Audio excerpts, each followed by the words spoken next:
so fucking stupid. And then even with Friday the 13th is it's kind of supposed to be kind of silly and just a murderous monster on a rampage He kind of goes movie. into space. Yeah, well, those are silly, but I mean, I actually genuinely there's creepy moments in part 2 and I think in part 3 and 4 there's genuinely it's still a horror franchise at those points, and with Halloween, just like I guess 2's okay, but really the first one is just a kind of a masterpiece. The first one was the best. Just the way the music, the lighting, the way Michael would be there, but he's like in the shadows. Yeah, and then Texas Chainsaw just I think kind of stands. It almost just stands apart. It's amazing. Now, what about? Let's go outside the box here. Let's go outside the box. What about Candyman? He's got a body count. Yeah, isn't he kind of? There was like a point where they were trying to come up with some new like movie monster type guys, and like Candyman. I think there was a few failed ones that they tried. Candyman kind of caught on, I guess, because they did a few of those. Yeah, I think they did what, 2 or 3 Candyman movies, I want to say. Yeah, maybe even 4. I'm gonna look it up right now. I'm gonna look it up right now. I mean, with Tony Todd in the main role of Candyman. I don't think he did it all of them though. I think they replaced him at some point, didn't they? Biggie Smalls. Goddamn motherfucker. Okay, so Candyman had 2 sequels. You had Candyman Farewell to the Flesh, and Candyman Day of the Dead. I think I saw the first. I know I saw the first one. I went to the theater and seen it when it came out, and then the second one I saw on video, I think.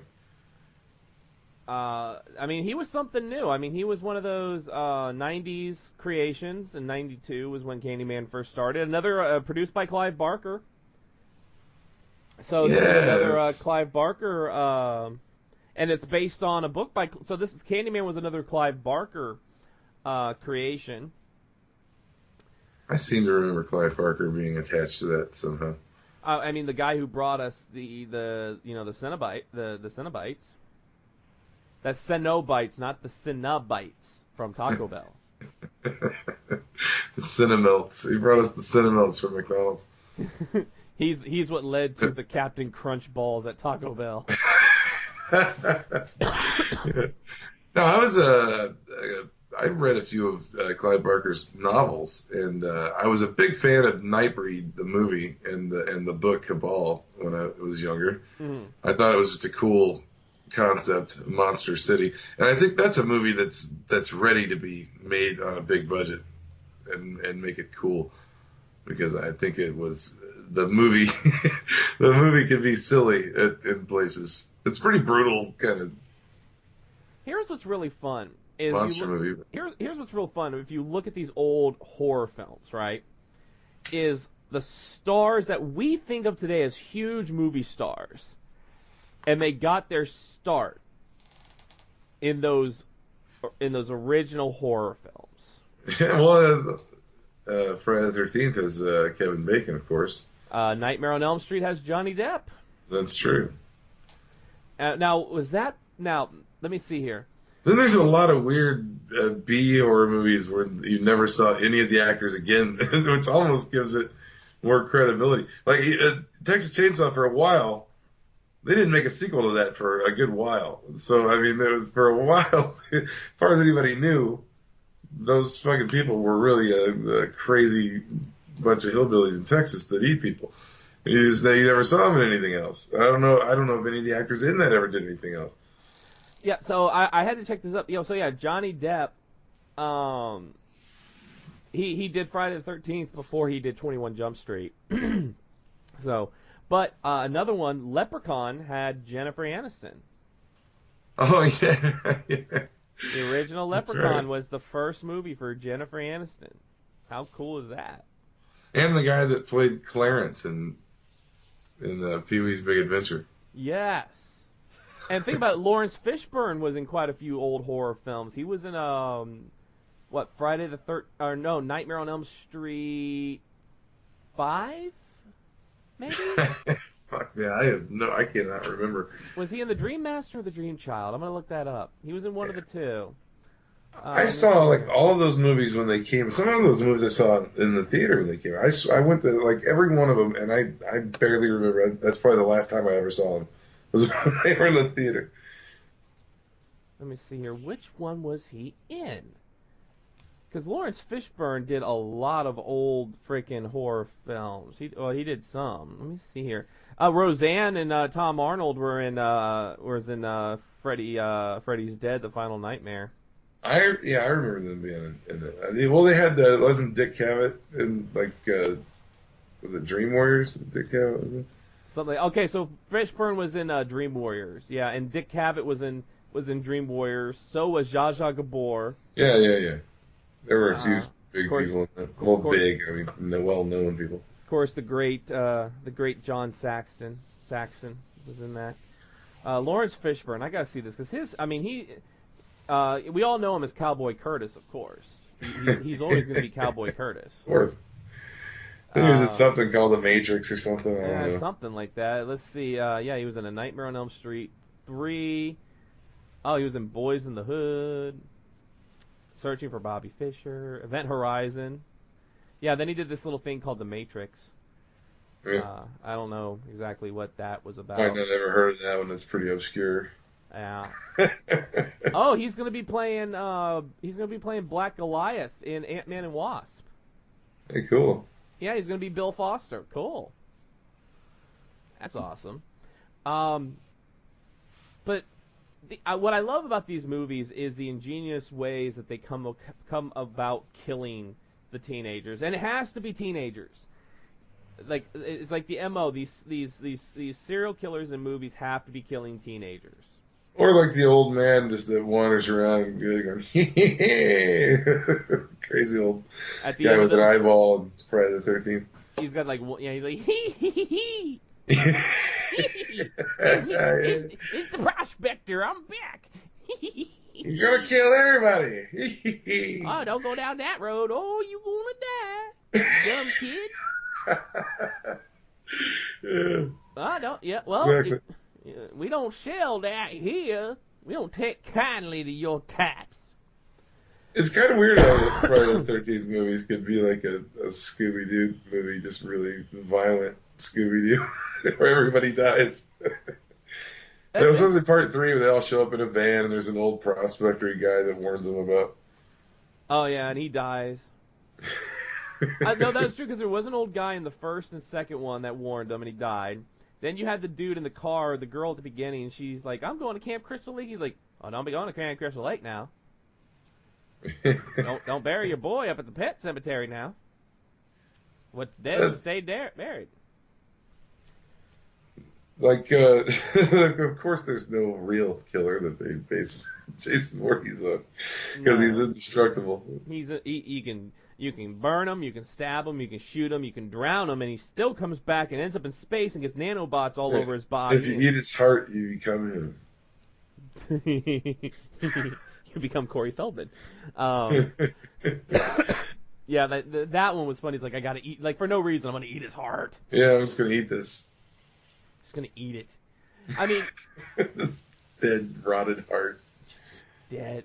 That's still moving. No one's noticed that it's still beating. I just need to put a little mayonnaise and mustard on this. Maybe Let's take a bite. Between 2 pieces of bread. That's some good shit right there. Oh boy, that tastes so good. Love that dead Jason Hart. I don't know. They don't. It seems like with the exception of like Ed Gein, like the Chainsaw type movies, like a lot of serial killers are just too horrific to really even make a movie about. I mean, they try, and like I said, they take bits and pieces of those killers and put them into something else. Like Buffalo Bill, Leatherface were Ed Gein. You had those that were kind of like Gacy. I mean, really, you think about it, Gacy who dressed up as a clown and killed people, you kind of say it. You know, yeah, it's inspired a lot of things. I don't know if that's Stephen King's. Stephen King supposedly was inspired because he was scared of clowns always. But I mean, you have that. Gacy definitely inspired some of this clown nonsense that goes on today. Yeah, and what's really weird is all of them, most of them, you would. I mean, a lot of times when you look at those type of serial killers, it's almost like the last person you would expect. Yeah, it's like serial killers are just too normal, really, in Yeah. society to make they're monsters like in plain sight. Oh, speaking of monster, Eileen Wuornos. Now that movie, Monster, with Charlize Theron and Christina Ricci, damn good movie and a damn good portrayal of a real life serial killer. Yeah, and that's along the lines of something like Henry. That's the same kind of movie Henry Yeah, is, and which and is you weird. I mean, those movies are kind of in a way parallel each other. They're kind of similarly done. and you take a woman who is just gorgeous, and she looked like she got ran over by the ugly train.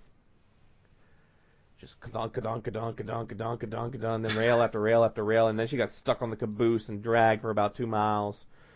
But damn, that was, I mean, and then they tried to do what they had Zodiac, the movie The Zodiac.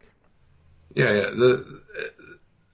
That's the creepiest to me. Those are the scariest of all because I mean those are more, even though those are considered more like suspense drama type things. Those are scarier to me than Because they anything they really could make happened. up. Because yeah, this shit happened. This is Son of Son, Sam Son shit. of That's Sam, yeah. Did they? that kind of weird shit. And Son of Sam still it's weird. Like when there's connections to cults and there's the possibility that it's even bigger than just this Yeah. one guy. Let's say it gets even creepier. And then those weird ones like H.H. Holmes. Well, yeah, Jack the Ripper.